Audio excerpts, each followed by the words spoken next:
Cable ఆపరేటర్లము అందరం కలిసి అన్ని విలేజ్ గౌరవనీయుల ఏఈ గారికి మా పోల్టెక్స్ ఏదైతే ఉందో మేము కట్టే పరిస్థితులు లేము. కేబుల్ వ్యవస్థ అనేది మొత్తం నాశనం అయిపోయింది. కేబుల్ ఆపరేటర్ అనేది ఒక జీవనోపాధి.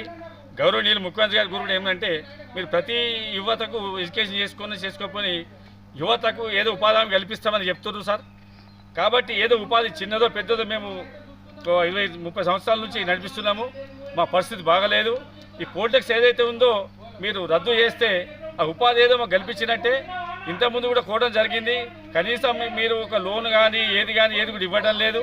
మేము స్వచ్ఛంగా అప్పులు తెచ్చో ఏదో చేసో మేము కేబుల్ ఆపరేటర్గా నిలుపుకుంటున్నాము. కావున కనీసం దానికైనా మద్దతు ఇచ్చి ఈ పోల్టెక్స్ రద్దు చేయగలరని కోరుచున్నాం.